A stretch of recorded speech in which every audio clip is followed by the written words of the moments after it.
Hello friends, welcome back to my channel. അപ്പോൾ ഞാനിന്ന് വന്നിരിക്കുന്നത് മറ്റൊരു യൂസ്ഫുൾ വീഡിയോ ആയിട്ടാണ്.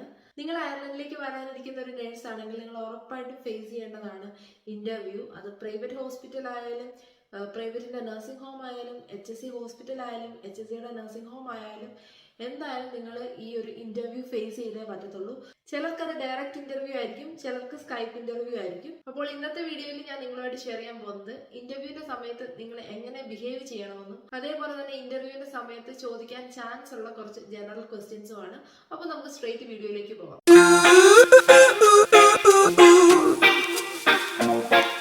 നിങ്ങൾ അറ്റൻഡ് ചെയ്യുന്ന ഇന്റർവ്യൂ ഡയറക്റ്റ് ആയാലും സ്കൈപ്പ് ആയാലും ആദ്യം നിങ്ങൾക്ക് വേണ്ടത് ഒരു കോൺഫിഡൻസ് ആണ്. ഇന്നത്തെ ഇന്റർവ്യൂവിൽ ഞാൻ നന്നായിട്ട് പെർഫോം ചെയ്യും, അങ്ങനെ ഒരു കോൺഫിഡൻസ് ലെവൽ ഉണ്ടെങ്കിൽ തന്നെ നമ്മൾ ഹാഫ് വിജയിച്ചു. പിന്നെ രണ്ടാമത്തെ കാര്യം, നിങ്ങളുടെ മുന്നിൽ നിങ്ങളെ ഇന്റർവ്യൂ ചെയ്യുന്ന ആള് എത്ര വലിയ ആളും ആയിക്കോട്ടെ, പക്ഷെ ഇന്റർവ്യൂവിന്റെ സമയത്ത് അയാൾക്ക് അറിയാൻ മേലാത്ത ക്വസ്റ്റ്യൻസ് നിങ്ങളോട് ചോദിക്കുന്നു, അതിന് നിങ്ങൾ ആൻസർ പറയുന്നു.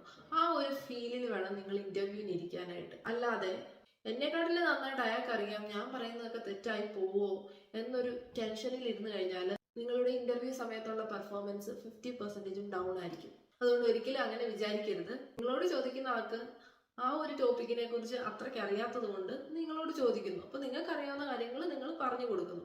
ആ പറഞ്ഞു കൊടുക്കുന്ന രീതിയും വളരെ സിമ്പിൾ ആയിരിക്കണം. വലിയ കോംപ്ലിക്കേറ്റഡ് ആയിട്ടുള്ള രീതിയിലോ അല്ലാതെ ഇതുവരെ കേൾക്കാത്ത വാക്കുകളൊക്കെ യൂസ് ചെയ്യാതെ വളരെ സിമ്പിൾ ആയിട്ട് അവർക്ക് മനസ്സിലാകുന്ന രീതിയിൽ നിങ്ങൾ പറഞ്ഞു കൊടുക്കുന്നു. നിങ്ങളുടെ എക്സ്പ്ലനേഷൻ ആണ് കൂടുതൽ ഇമ്പോർട്ടൻസ്. പിന്നെ അയർലൻഡിന്റെ നേഴ്സിന്റെ ഇന്റർവ്യൂവിന്റെ സമയത്ത് കൂടുതലും ചോദിക്കുന്നത് സിറ്റുവേഷണൽ ക്വസ്റ്റ്യൻസ് ആയിരിക്കും. അങ്ങനെ സിറ്റുവേഷണൽ ക്വസ്റ്റ്യൻസ് ചോദിക്കുമ്പോഴത്തേക്ക് നിങ്ങൾ ഒരു വികാരവും ഇല്ലാതെ നിങ്ങൾ ആൻസർ ചെയ്യാതെ ആ ഒരു ഇപ്പൊ ഒരു ഇൻസിഡന്റ് നടക്കുകയാണ്, ഒരു ഫോള്, ആ ഫോളിന്റെ സമയത്ത് നിങ്ങൾ എങ്ങനെ ബിഹേവ് ചെയ്യും. അപ്പോൾ ആ ഒരു ഫോള് നിങ്ങൾ മുന്നിൽ കണ്ട് നിങ്ങൾ അതിനെക്കുറിച്ച് എക്സ്പ്ലെയിൻ ചെയ്യാമെങ്കിൽ നിങ്ങളുടെ മുഖത്ത് ആ ഫീലൊക്കെ കിട്ടും അവർക്ക്. ഒരു ഇന്റർവ്യൂവിന് കയറുമ്പോഴത്തേക്ക് നിങ്ങൾ ഭയങ്കര സീരിയസ് ആയിട്ടിരിക്കാതെ നിങ്ങൾ വളരെ നോർമലി നിങ്ങൾ സംസാരിക്കുന്ന പോലെ, നിങ്ങൾ നിങ്ങളുടെ ഫ്രണ്ട്സിനോട് സംസാരിക്കുന്ന പോലല്ല, നമ്മൾക്ക് ഇപ്പം നിങ്ങൾ അവരെ ഒരു ജസ്റ്റ് ഒരു പേഷ്യൻ്റ് ആയിട്ട് കണ്ടാലും മതി. അറിയാത്ത ഒരു പേഷ്യന്റ് നിങ്ങളോട് കുറച്ച് കാര്യങ്ങൾ ചോദിക്കുന്നു, അത് നിങ്ങൾ പറഞ്ഞു കൊടുക്കുന്നു. അവരെക്കാട്ടിലും നന്നായിട്ട് നിങ്ങൾക്കാണ് ആ ഒരു ടോപ്പിക്കിനെ കുറിച്ച് അറിയാവുന്നത്, അതുകൊണ്ടാണ് നിങ്ങൾ അത് പറഞ്ഞു കൊടുക്കുന്നത്. അപ്പം ആ പറയുന്ന രീതിയിലൊക്കെ ഒരു ഡിഫറൻസ് വരും. അപ്പൊ അതൊന്ന് ട്രൈ ചെയ്ത് നോക്കുക. അതേപോലെ തന്നെ നിങ്ങൾ മിററിന്റെ ഫ്രണ്ടിൽ നിന്നിട്ട് ഇതുപോലെ ആൻസർ ചെയ്യാൻ നോക്കുക. അപ്പൊ നിങ്ങൾക്ക് മനസ്സിലാവും നിങ്ങളുടെ ഫേസിൽ വരുന്ന ഓരോ എക്സ്പ്രഷൻസ് ഒക്കെ. ആ എക്സ്പ്രഷനിലൂടെ തന്നെ നിങ്ങൾ അവർക്ക് കാണിച്ചു കൊടുക്കുകയാണ് നിങ്ങൾ കോൺഫിഡന്റ് ആണോ, അല്ലെങ്കിൽ നിങ്ങൾ ഇങ്ങനെ ഒരു സിറ്റുവേഷൻ ഫേസ് ചെയ്തിട്ടുണ്ടോ, നിങ്ങൾ ഒരു സിറ്റുവേഷൻ മാനേജ് ചെയ്തിട്ടുണ്ടോ എന്നൊക്കെ നിങ്ങളുടെ ആ എക്സ്പ്രഷനിലൂടെ തന്നെ അവർ പകുതിയും മനസ്സിലാക്കും.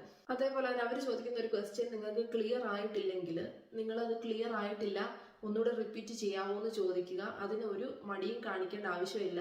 അങ്ങനെ ചോദിച്ചത് കൊണ്ട് നിങ്ങളുടെ സ്കോർ കുറയത്തൊന്നുമില്ല. അതേപോലെ ഒരു ട്രിക്കാണ്, നിങ്ങളോട് ചോദിച്ച ചോദ്യം നിങ്ങൾക്ക് മനസ്സിലായി, പക്ഷെ അതിന് ആൻസർ ചെയ്യണമെങ്കിൽ നിങ്ങൾക്ക് കുറച്ച് ടൈം വേണം. എങ്കിൽ നിങ്ങൾക്ക് അവരോട് ഒന്നുകൂടെ ചോദിക്കാം, can you please repeat the question. അപ്പോൾ അവർ ഒന്നുകൂടെ ചോദ്യം പറയും. ആ ഒരു ടൈം കൊണ്ട് നിങ്ങൾക്ക് നിങ്ങളുടെ മൈൻഡിൽ മെന്റലി പ്രിപ്പയർ ചെയ്യാം ആ ഒരു ക്വസ്റ്റ്യന് വേണ്ടി. അപ്പോൾ നിങ്ങൾക്ക് ഒരു ഇത്തിരി ടൈമും കൂടെ കൂടുതൽ കിട്ടും ആ ഒരു ആൻസർ കുറച്ചുകൂടെ നന്നായിട്ട് പറയാനായിട്ട്. പക്ഷെ പറയുന്ന കാര്യങ്ങൾ നിങ്ങൾ കോൺഫിഡൻ്റ്ലി പറയുക.